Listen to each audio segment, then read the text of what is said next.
Assalamualaikum warahmatullahi wabarakatuh.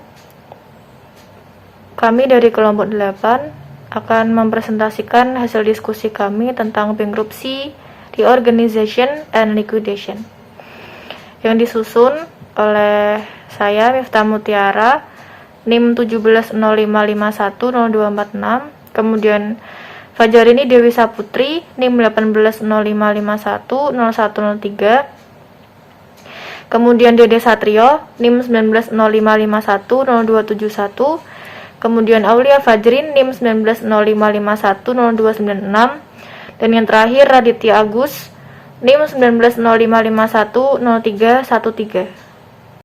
Yang pertama yaitu bankruptcy atau kebangkrutan. Pengertian kebangkrutan bisa dilihat dari dua pendekatan, yaitu pendekatan stok dan pendekatan aliran. Jika dilihat dari pendekatan stok, perusahaan bisa dinyatakan bangkrut jika total kewajiban melebihi total aktiva. Contohnya yaitu jika perusahaan mempunyai hutang sebesar 1 miliar, sedangkan total asetnya hanya 500 juta, maka perusahaan tersebut dinyatakan bangkrut. Kemudian jika dilihat dari pendekatan aliran, perusahaan akan bangkrut jika tidak bisa menghasilkan aliran kas yang cukup. Jika kita kembali lagi ke pendekatan stok, perusahaan bisa dinyatakan bangkrut meskipun masih menghasilkan aliran kas yang cukup atau mempunyai prospek yang baik di masa mendatang. Kemudian penyebab kegagalan bisnis. Ada 3 kategori, yaitu dilihat dari masalah umum, masalah fisik perusahaan, dan faktor keuangan. Jika dari masalah umum, itu terbagi menjadi ada kondisi ekonomi umum dan tren industri. Salah satu contohnya, jika itu tren industri, seperti yang kita tahu merek Nokia, orang-orang berpindah dari Nokia ke Android karena Nokia tidak mau mengupgrade sistemnya dari Windows menjadi Android. Kemudian yang di masalah fisik perusahaan itu ada seller consumer, teknologi usang, perubahan demografi di lokasi retail yang ada. Salah satu contohnya itu teknologi usang. Misalkan kita mempunyai usaha warnet. Nah, jika PC atau komputer di warnet tersebut sudah jadul, belum di-upgrade, maka orang-orang akan memilih warnet yang memiliki PC atau komputer yang lebih baru karena performanya yang masih bisa diandalkan. Kemudian faktor keuangan, yaitu terlalu banyak hutang dan kenaikan suku bunga yang tak terduga.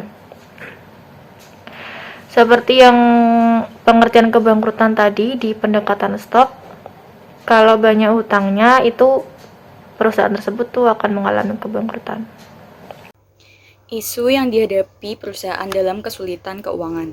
Yang pertama, apakah masalah ini merupakan ketidakmampuan perusahaan untuk memenuhi pembayaran hutang, atau apakah ini merupakan masalah permanen yang disebabkan oleh nilai aset yang turun? Yang kedua, jika masalahnya bersifat sementara, maka kesepakatan dengan kreditur dapat dilakukan. Namun jika nilai aset jangka panjang yang mendasar telah benar-benar menurun, maka terjadi kerugian ekonomi. Dalam hal ini, siapa yang harus menanggung kerugian dan siapa yang harus mendapatkan nilai apapun? Yang ketiga, apakah perusahaan lebih berharga bila mati daripada hidup? Selanjutnya, penyelesaian tanpa melalui kebangkrutan formal. Jika prospek perusahaan di masa mendatang cukup baik, maka restrukturisasi perlu dilakukan. Namun, jika kesulitan tersebut bersifat permanen, maka kebangkrutan atau likuidasi merupakan pilihan yang lebih baik.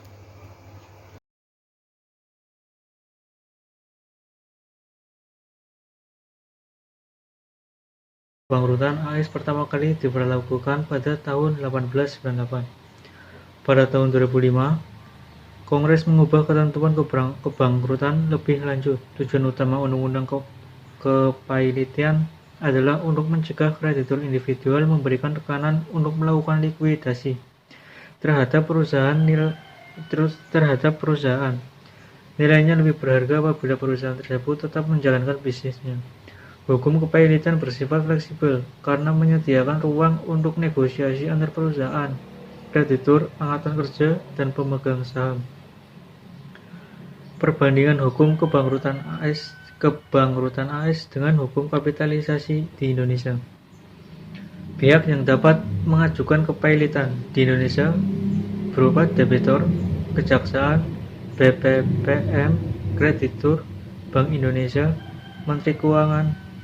Sedangkan di Amerika Serikat, debitur dan kreditur. Pengajuan kepahilitan oleh kreditur. Di Indonesia, 1 atau lebih kreditur. Di Amerika Serikat, 3 atau lebih kreditur. Upaya hukum lanjutan. Dimungkinkan adanya upaya hukum atas putusan kepahilitan. Di Amerika, tidak ada upaya hukum atas putusan kepahilitan. Reorganisasi adalah perubahan garis kewenangan, struktur organisasi, struktur keuangan, dan perubahan lainnya yang ditujukan untuk memperbaiki struktur manajemen dan keuangan suatu organisasi. Reorganisasi juga merupakan salah satu bentuk perpanjangan atau komposisi dari kewajiban perusahaan. Rencana reorganisasi didasarkan pada prinsip keadilan dan kelayakan. Prinsip keadilan berarti semua pihak harus diperlakukan secara adil atau fair. Prinsip kelayakan berarti rencana tersebut harus layak atau bisa dilakukan. Langkah-langkah pelaksanaan konsep kewajaran dan kelayakan dalam suatu reorganisasi. 1. Penjualan di masa depan harus diperkirakan. 2. Sehingga kondisi operasi harus dianalisis sehingga laba dan arus kas masa depan bisa diprediksi. 3. Tingkat kapitalisasi yang sesuai harus ditentukan. 4. Tingkat kapitalisasi ini kemungkinan harus diterapkan pada estimasi arus kas ke depan demi mendapatkan perkiraan nilai perusahaan yang baik. 5.